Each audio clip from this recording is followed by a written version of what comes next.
Assalamualaikum warahmatullahi wabarakatuh. Perkenalkan, nama saya Oktavia Awalina Ramadhani dari kelas 2 Sosiologi C.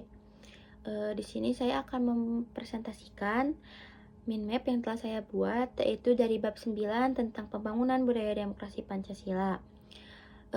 Pembangunan demokrasi Pancasila terbagi menjadi 4 bagian. Yang pertama yaitu konsep demokrasi Pancasila, yang kedua 10 pilar demokrasi Pancasila, yang ketiga prinsip-prinsip demokrasi sosial, dan yang keempat strategi pembangunan budaya demokrasi. Langsung saja ke pembahasannya. Pertama, saya akan menjelaskan tentang konsep demokrasi Pancasila. Demokrasi Pancasila adalah sistem demokrasi yang berdasarkan nilai-nilai Pancasila dan Undang-Undang Dasar Negara Republik Indonesia tahun 1945.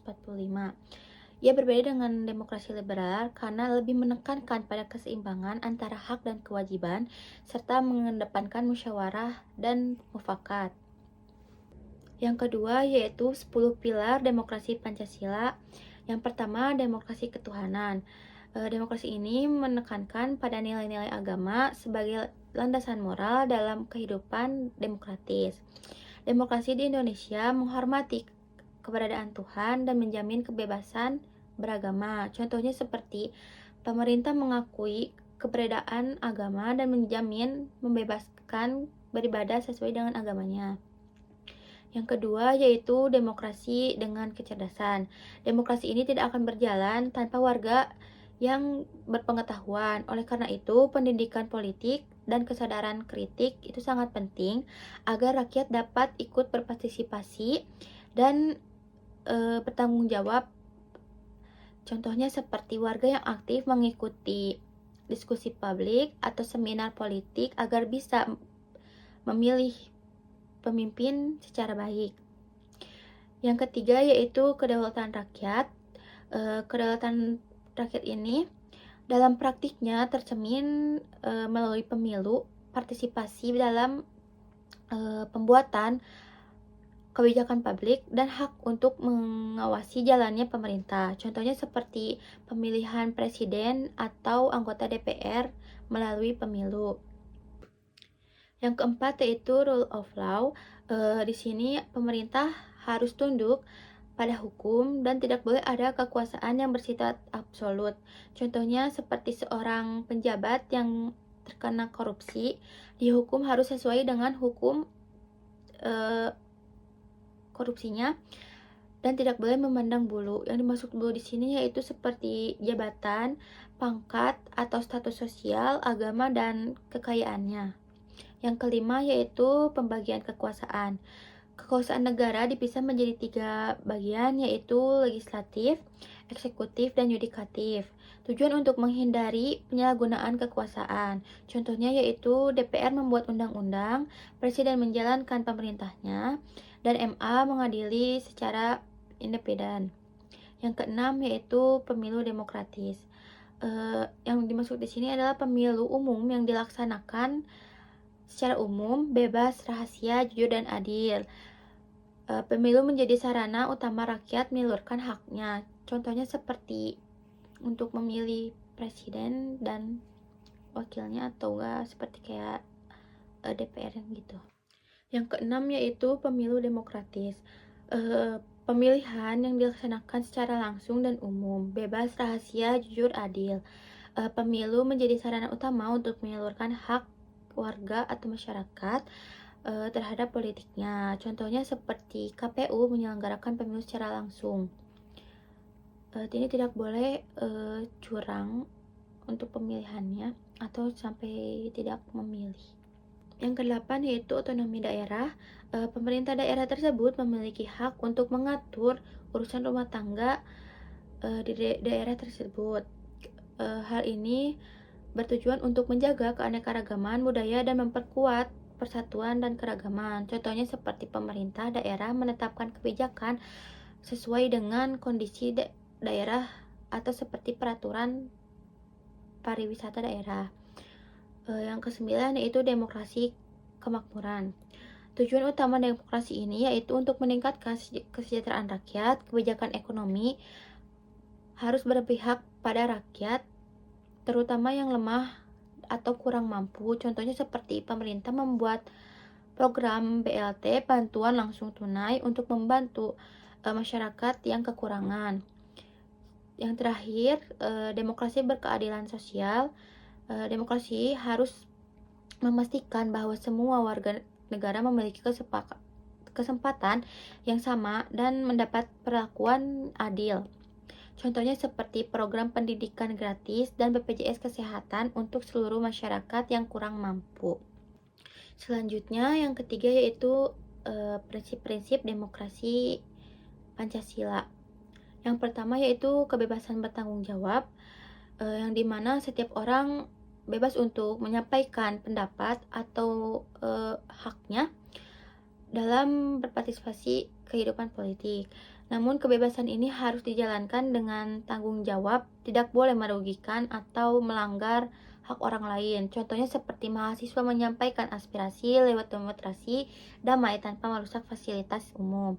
Yang kedua yaitu persamaan, yang dimana dalam demokrasi Pancasila semua warga memiliki hak dan kewajiban yang sama di depan hukum dan dalam kehidupan bernegara tanpa membedakan suku, agama, ras, atau status sosial. Contohnya seperti semua warga tanpa memandang status sosial berhak mendapatkan pendidikan dan pekerjaan yang layak.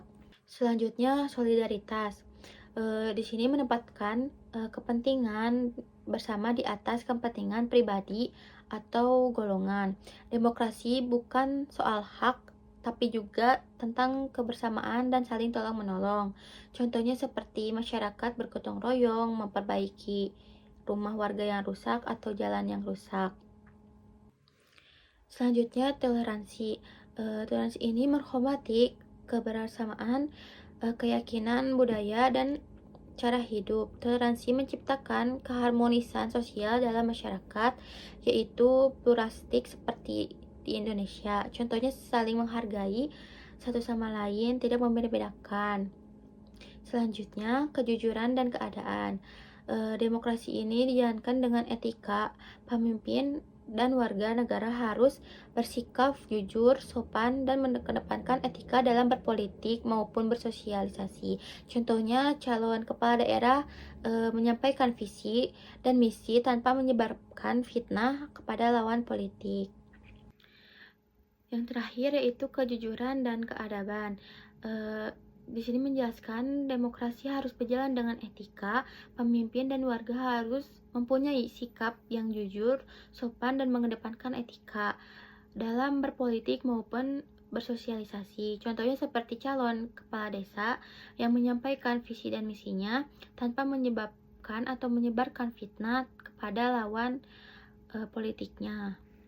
Yang terakhir yaitu strategi pembangunan budaya demokrasi. Strategi ini terbagi menjadi 3 bagian, yaitu keluarga, pendidikan, dan masyarakat. Budaya demokrasi ini tidak muncul begitu saja, ia harus dibangun dan diajarkan sejak dini dalam berbagai ruang lingkup kehidupan. Demokrasi Pancasila menekankan keterlibatan sepihak keluarga, sekolah, dan masyarakat. Yang pertama yaitu keluarga. Keluarga adalah tempat pertama dan utama untuk menanamkan nilai-nilai demokrasi. Strategi yang harus dikeluarkan yaitu memberikan teladan berdemokrasi sejak dini, seperti menghormati pendapat anak dalam diskusi keluarga. Selanjutnya, membiasakan musyawarah dan mengambil keputusan. Misalnya menentukan liburan kemana dengan keluarganya. Selanjutnya, mengajarkan tanggung jawab dan kebiasaan yang seimbang. Menanamkan nilai kejujuran, keadilan, dan toleransi dalam kehidupan sehari-hari atau di masyarakat luar. Tujuannya untuk anak-anak tumbuh dengan memahami bahwa setiap orang berhak berbicara, didengarkan, dan ikut menentukan keputusan secara bersama. Tujuannya yaitu untuk anak-anak tumbuh memahami bahwa setiap orang berhak berbicara, didengar, dan menentukan keputusannya secara bersama. Yang kedua yaitu pendidikan. Sekolah dan lembaga pendidikan adalah sarana formal yang sangat penting untuk demokrasi. Strateginya yaitu kurikulum yang menguatkan demokrasi dan Pancasila melalui pelajaran seperti PPKN, sejarah, dan sosiologi. Yang kedua, untuk mendorong pemikiran kritis dan inklusif, contohnya memberikan ruang lingkup, diskusi, dan debat terbuka di kelas. Mendorong siswa untuk menyampaikan pendapat dengan logis dan santun. Selanjutnya, menanamkan nilai toleransi dan menghargai perbedaan di antara politik siswa. Tujuannya untuk membentuk generasi yang sadar hak dan kewajibannya serta mampu hidup dalam masyarakat majemuk secara damai. Yang ketiga yaitu masyarakat. Lingkungan sosial memiliki peran besar dalam membentuk kebiasaan dan budaya demokrasi. Strateginya media sebagai agen pembelajaran politik. Media massanya seperti TV, radio, dan internet yang menjabarkan informasi politik dan pemerintahan yang akurat dan mendidik. Mendorong warga untuk memahami isu-isu publik dan terlibat aktif. Contohnya seperti lembaga masyarakat seperti RT, RW, Karang Taruna, dan Ormas.